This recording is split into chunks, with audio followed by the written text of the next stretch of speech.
The lord. ದೇವರ ಮಹಾಪರಿಶುದ್ಧವಾದ ನಾಮಕ್ಕೆ ಸ್ತೋತ್ರ ಉಂಟಾಗಲಿ. ಈ ದಿನದ ದೇವರ ವಾಕ್ಯವನ್ನ ನಾವು ಧ್ಯಾನಿಸೋಣ. ಲೂಕನ ಬರೆದ ಸುವಾರ್ತೆ 18ನೇ ಅಧ್ಯಾಯ 1ರಿಂದ 8ರವರೆಗೆ ನಾವು ಧ್ಯಾನಿಸಿಕೊಳ್ಳೋಣ. ಬೇಸರಗೊಳ್ಳದೆ ಯಾವಾಗಲೂ ಪ್ರಾರ್ಥನೆ ಮಾಡುತ್ತಿರಬೇಕೆಂಬುದಕ್ಕೆ ಆತನು ಅವರಿಗೆ ಒಂದು ಸಾಮ್ಯವನ್ನ ಹೇಳಿದನು.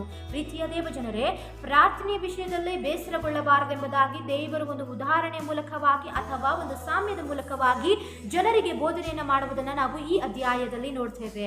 ಅದೇನೆಂದರೆ, ಒಂದಾನೊಂದು ಊರಿನಲ್ಲಿ ಒಬ್ಬ ನ್ಯಾಯಾಧಿಪತಿ ಇರ್ತಾನೆ. ಈ ನ್ಯಾಯಾಧಿಪತಿ ದೇವರಿಗೆ ಹೆದರದೇ ಇರುವಂಥವನು ಮತ್ತು ಮನುಷ್ಯರಿಗೆ ಲಕ್ಷ್ಯ ಮಾಡದೇ ಇರುವಂಥವನು ಆಗಿರ್ತಾನೆ. ಅದೇ ಊರಿನಲ್ಲಿ ಒಬ್ಬ ವಿಧವೆ ಸ್ತ್ರೀಯೂ ಕೂಡ ಇರ್ತಾಳೆ.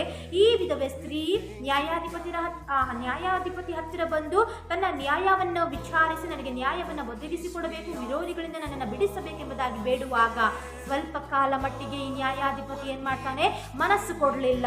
ಪ್ರತಿದಿನ ಈ ವಿಧವೆ ಸ್ತ್ರೀ ಆ ನ್ಯಾಯಾಧಿಪತಿ ಹತ್ರ ಬಂದು ಕಾಡುವಾಗ ಈ ನ್ಯಾಯಾಧಿಪತಿ ಮನಸ್ಸಿನಲ್ಲಿ ಅಂದುಕೊಳ್ತಾನೆ, ಏನಂದ್ರೆ ನಾನು ದೇವರಿಗೆ ಹೆದರದೇ ಇರುವಂಥವನು, ಮನುಷ್ಯರಿಗೆ ಲಕ್ಷ್ಯ ಮಾಡದೇ ಇರುವಂಥವನು ಆಗಿರುವಾಗ ಈ ಸ್ತ್ರೀ ದಿನ ಬಂದು ನನ್ನನ್ನು ಕಾಡಿಸ್ತಾ ಇದ್ದಾಳಲ್ಲ, ಬೇಗ ಇವಳ ಒಂದು ನ್ಯಾಯವನ್ನ ತೀರ್ಪು ಮಾಡಬೇಕೆಂಬುದಾಗಿ, ಇಲ್ಲವಾದರೆ ಇವಳು ನನ್ನನ್ನು ದಂಡಿಸಿ ಬಿಡ್ತಾಳೆ ಅಂದುಕೊಂಡು ಆಕೆಯ ಒಂದು ನ್ಯಾಯವನ್ನ ತೀರ್ಪು ಮಾಡುವುದನ್ನು ನಾವು ಈ ಅಧ್ಯಾಯದಲ್ಲಿ ನೋಡ್ತೇವೆ ಪ್ರಿಯರೇ.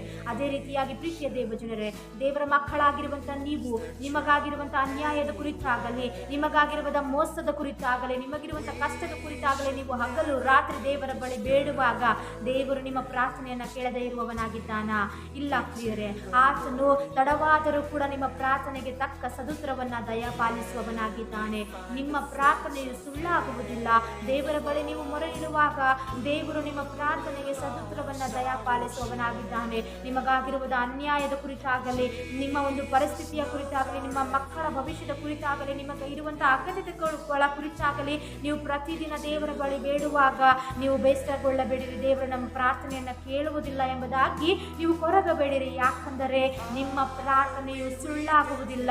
ಅದು ತಡವಾದರೂ ಕೂಡ ನಿಮ್ಮ ಪ್ರಾರ್ಥನೆಗೆ ತಕ್ಕ ಸದುತ್ತರವನ್ನ ದೇವರು ನೆರವೇರಿಸುವವನಾಗಿದ್ದಾನೆ. ಪ್ರಿಯರೇ, ಬೇಸರಗೊಳ್ಳದೆ ಯಾವಾಗಲೂ ಪ್ರಾರ್ಥನೆಯನ್ನ ಮಾಡಿರಿ. ಈ ವಾಕ್ಯದ ಮೂಲಕವಾಗಿ ದೇವರು ನಿಮ್ಮನ್ನು ಆಶೀರ್ವಾದ ಮಾಡಲಿ, ನಿಮ್ಮೊಂದಿಗಿರಲಿ. ಆಮೇಲೆ